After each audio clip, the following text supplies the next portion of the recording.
कोल्हापूर जिल्ह्यातील काही महत्त्वाच्या बातम्या आता आपण थोडक्यात पाहणार आहोत। त्यासाठी आता पाहूया संक्षिप्त बातम्या अर्थात फास्ट न्यूज।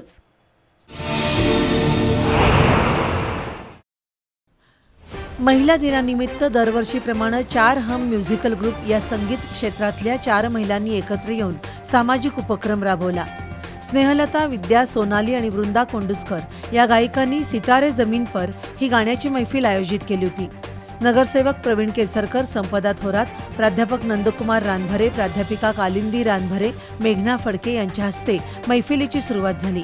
यावेळी नवीन घोटणे, शिवाजी पाटील, हरदास चन्मानी, सुनील ठाणेकर, गायक गोरक्षनाथ कालेकर, राजेश माथरेकर, मुस्ताक तहसीलदार जावेद नायकवडी यांचा सत्कार करण्यात आला। तर कार्यक्रमाच्या माध्यमातून जमा झालेले 50,000 रुपये अंध आणि अपंग मुलांचं पुनर्वसन करणाऱ्या स्वरश्री प्रतिष्ठान संस्थेला प्रदान करण्यात आले।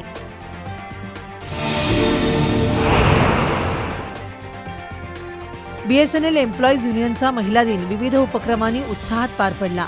युनियनच्या वतीनं बीएसएनएलमध्ये कार्यरत असलेल्या महिलांचा सन्मान युवराज्ञी संयोगिता राजे छत्रपती यांच्या हस्ते करण्यात आला। यावेळी अरविंद पाटील, वसंत पाटील, डॉक्टर रूपा शहा, नूतन नगरसेविका दीपाली घाटगे, लता पाटील यांच्यासह अधिकारी कर्मचारी उपस्थित होते। या उपक्रमाबाबत महाराष्ट्र परिमंडळ उपाध्यक्ष विजयानंद माने यांनी माहिती दिली।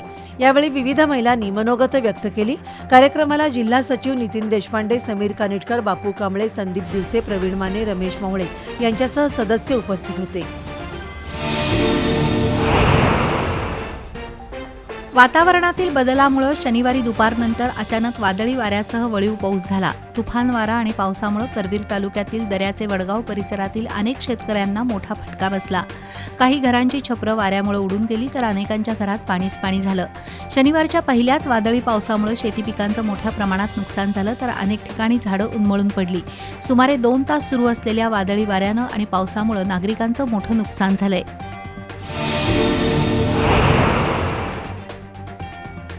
संभाजी ब्रिगेडच्या वतीनं केडीसीसी बँकेसमोर निदर्शनं करून बँकेचे मुख्य कार्यकारी अधिकारी GM शिंदे यांना निवेदन देण्यात आलं।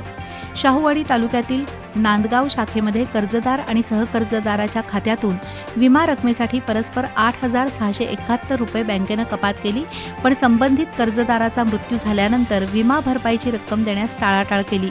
बँकेच्या अधिकाऱ्यांनी कर्जदार आणि त्याच्या कुटुंबियांची फसवणूक केल्याचा आरोप करत त्या कर्जदाराच्या वारसांना विमा भरपाईची रक्कम द्यावी, अन्यथा तीव्र आंदोलन छेडण्यात येईल असा इशारा देण्यात आलाय।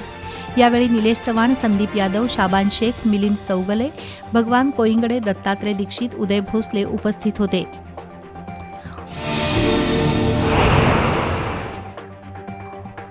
ओबीसी जनमोर्चाच्या वतीनं आज जिल्हाधिकारी कार्यालयासमोर जोरदार निदर्शनं करण्यात आली। केंद्र सरकारनं 23 एप्रिल 2025च्या बैठकीत जातीनिहाय जनगणना करण्याचा निर्णय घेतलाय। 1931 नंतर पहिल्यांदाच जातनिहाय जनगणना होत असल्यानं ओबीसी समाजानं केंद्र सरकारच्या निर्णयाचं स्वागत केलं।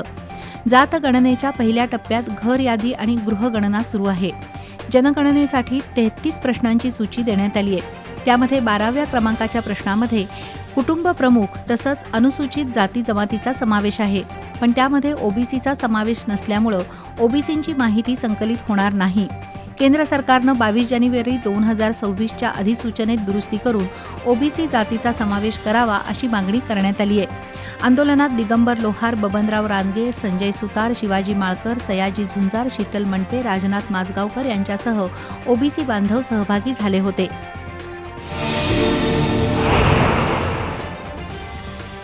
आई अंबाबाईच्या वास्तव्यानं पुनीत झालेल्या करवीर नगरीत श्री अंबाबाई भक्त मंडळाच्या वतीनं मोफत अन्नछत्र चालवलं जातं।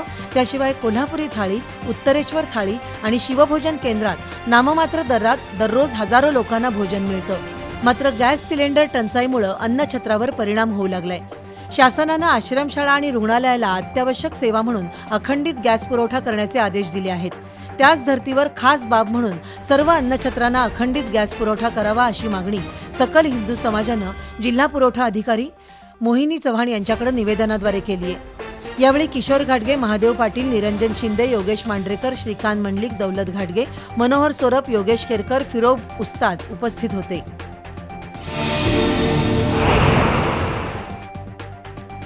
मुंबईतील दादर रेल्वे स्थानकाला डॉक्टर बाबासाहेब आंबेडकर चैत्यभूमी स्थानक असं नाव द्यावं अशी मागणी लोकजनशक्ती पार्टीच्या वतीनं करण्यात आली आहे। या मागणीसाठी पार्टीच्या वतीनं सह्यांचं निवेदन शासनाला दिले, मात्र त्याची अंमलबजावणी झालेली नाही.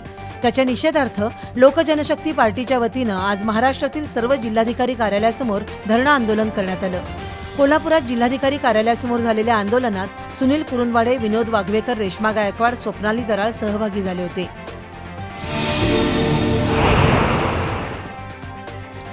कॉमर्स कॉलेजच्या 1998 बॅचच्या 150 विद्यार्थ्यांच्या वतीनं स्पंदन ग्रुप स्थापन करण्यात आलाय.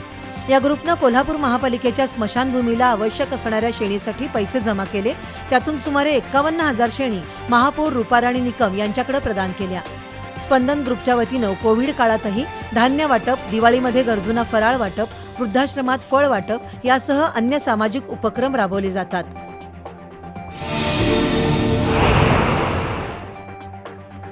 कोल्हापूर शहरातील 4ही स्मशानभूमीमध्ये मोफत अंत्यसंस्कार केले जातात. यंदाही अनेक मंडळांनी पर्यावरणपूरक होळी करून लाखो शेणी स्मशानभूमीला दान केल्या, पण दहनासाठी आवश्यक असणाऱ्या लाकडाचा साठा मर्यादित आहे. वन विभागानं चोरट्या लाकडाची वाहतूक करणारी अनेक वाहनं जप्त केली आहेत. हे जप्त केलेलं लाकूड वन विभागानं महापालिकेकडे हस्तांतरित करावं आणि या लाकडाचा वापर स्मशानभूमीत करावा, अशी मागणी बी वॉर्ड अन्याय निवारण कृती समितीनं निवेदनाद्वारे केली आहे.